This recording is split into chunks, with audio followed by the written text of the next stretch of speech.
तो प्लान बना मथुरा जाने का, तो पैकिंग की और निकल गए सीधे स्टेशन की तरफ ट्रेन के लिए, क्योंकि उसी दिन का रिजर्वेशन था। तो चलते हैं।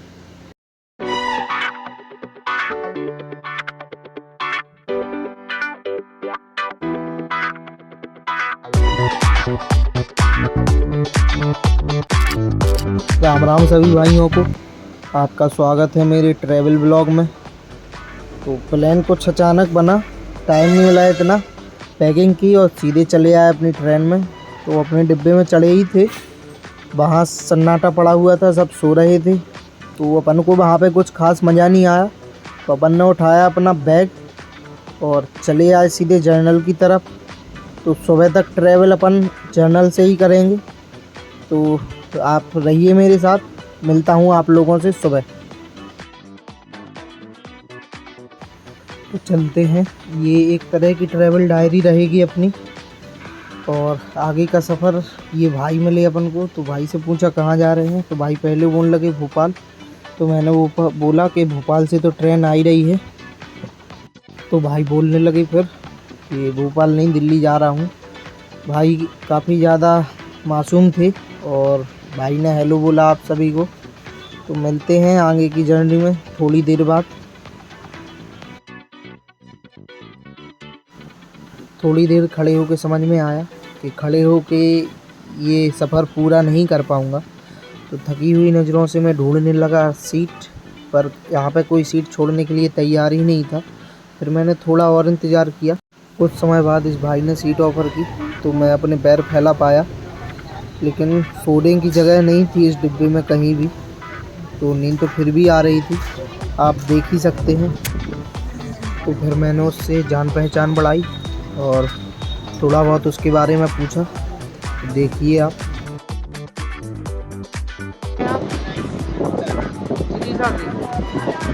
तो अपन वहाँ से आए, यहाँ पे बैठे।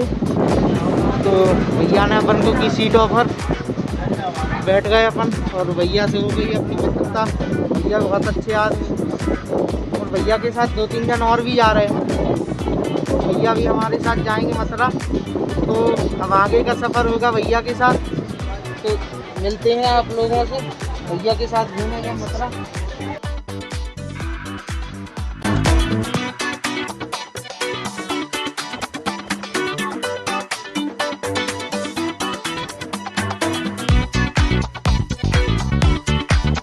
बैठे बैठे थक गया हूँ मैं बहुत, और आप देख सकते हैं मेरी आंखें क्योंकि लाल हो रही हैं और मुझे किसी भी पल नींद आ सकती है और मैं यहीं सो जाऊँगा।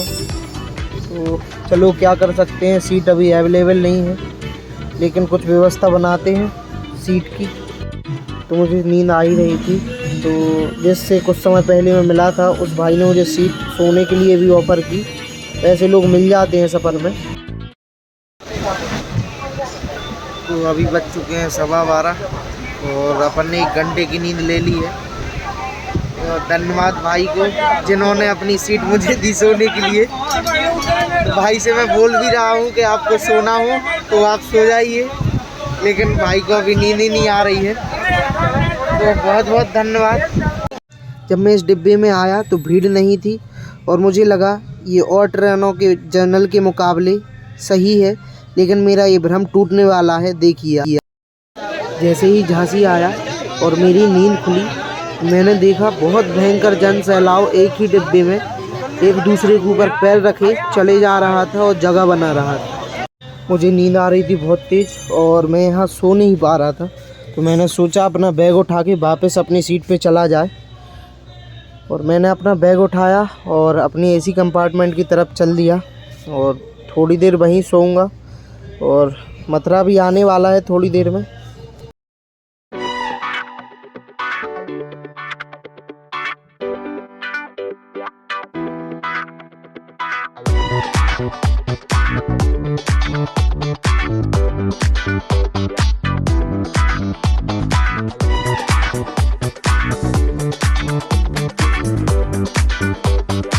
तो आ चुका है मथुरा स्टेशन और हो चुका है अपने उतरने का टाइम। तो उठाया अपन ने बैग और चलते हैं सीधे नीचे। मिलता हूँ आप लोगों से पहुंच गए हैं अपन मथुरा जंक्शन। तो सबसे पहले स्लीपर के विश्राम गृह में चलेंगे, वहाँ पे हाथ मुंह धो के नहाएंगे और नाश्ता करके फिर निकलेंगे। तो बीच में मैंने अंकल से पूछा डिटेल कहाँ से अपन को यात्रा शुरू करनी है, तो सुनिए आप लोगों को। तो अगली 2 दिन की यात्रा अपनी इन्हीं के साथ रहेगी, तो ये बताएंगे अपन को तो कहाँ से स्टार्ट करेंगे, अपन यात्रा आज की। ये जो 84 कोस की परिक्रमा है, आज यहाँ मथुरा जंक्शन पर उतरने के बाद मथुरा में जो द्वारकाधीश का मंदिर है, वहाँ यमुना जी में स्नान करने के बाद और यमुना जी का पूजन अर्चन करने के बाद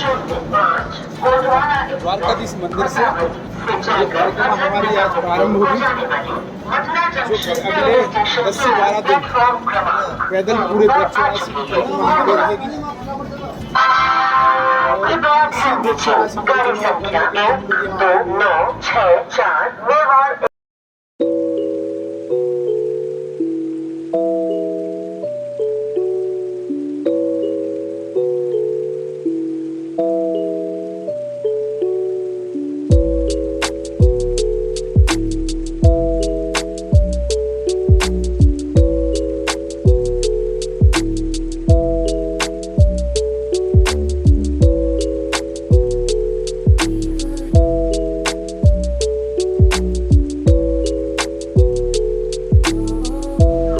देख सकते हैं बिहारी जी के प्रति लोगों में प्रेम।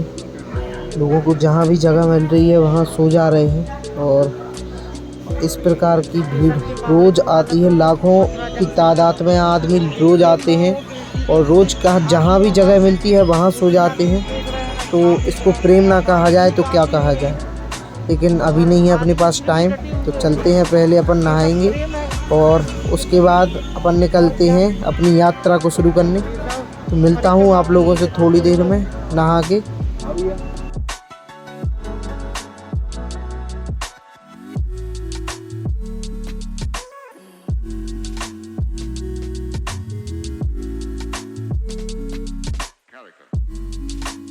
तो अभी आ चुके हैं अपन स्टेशन के रेस्ट रूम में। तो सबसे पहले यहाँ करेंगे अपन ब्रश और नहाएंगे, उसके बाद कपड़े चेंज करके फिर सीधे निकल जाएंगे यमुना जी के तट पे।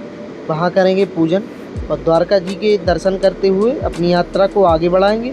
अंकल की यात्रा स्टार्ट करके अपन चल देंगे अपनी यात्रा पर।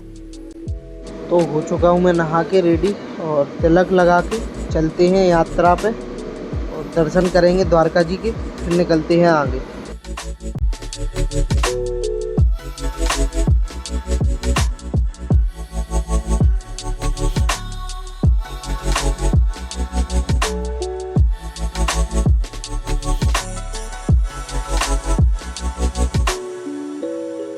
रवाना हो चुके हैं अपन यमुना जी की तट की ओर, तो चलते हैं।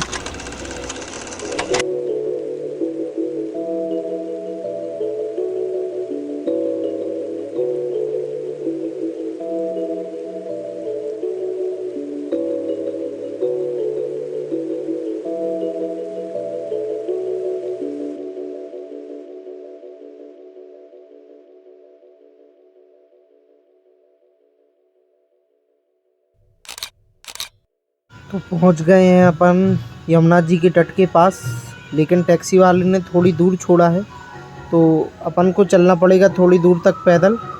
फिर उसके बाद अपन यमुना जी पे पूजन करके और निकलेंगे द्वारकाधीश के दर्शन करने। तो आप भी चलिए मेरे साथ यमुना जी के दर्शन करने और वहाँ पे पूजन करने।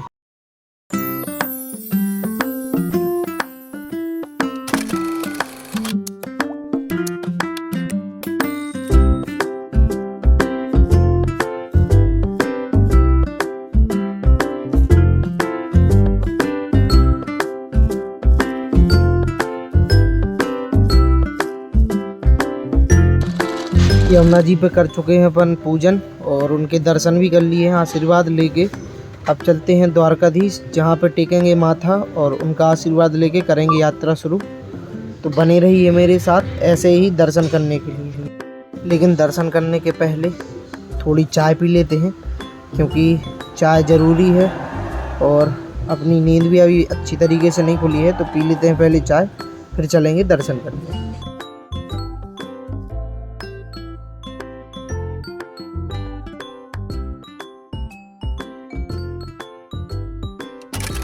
चाय हम पी चुके हैं और अब निकल चुके हैं अपन द्वारकाधीश के दर्शन के लिए। तो बैग रखेंगे अपन बाहर और फिर चलते हैं दर्शन करने के लिए। चलिए जल्दी। तो इस यात्रा को और भी शुभ बनाते हैं और चलते हैं, करते हैं द्वारिका जी के दर्शन। ये मथुरा के विश्राम घाट के निकट ही उपस्थित है। यहाँ पे हर वर्ष सावन के महीने में आदमी सोने चांदी की हिडोलना देखने आते हैं और यहाँ हर रोज़ सुबह 10 बजे से 10:30 पे राजभोग दिया जाता है और ये अपनी सांस्कृतिक कला के लिए मशहूर है और ये मथुरा का सबसे सुंदर मंदिर है।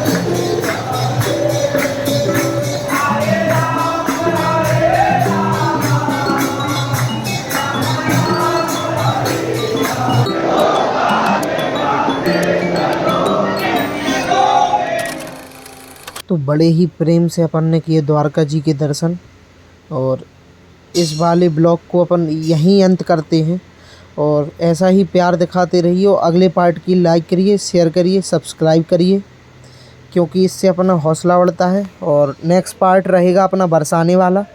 तो मिलता हूँ आप लोगों से नेक्स्ट पार्ट में। राम राम सभी भाइयों को। बरसाने वाला पार्ट बहुत ही मज़ेदार है तो जल्दी लाइक करिए और सब्सक्राइब करिए।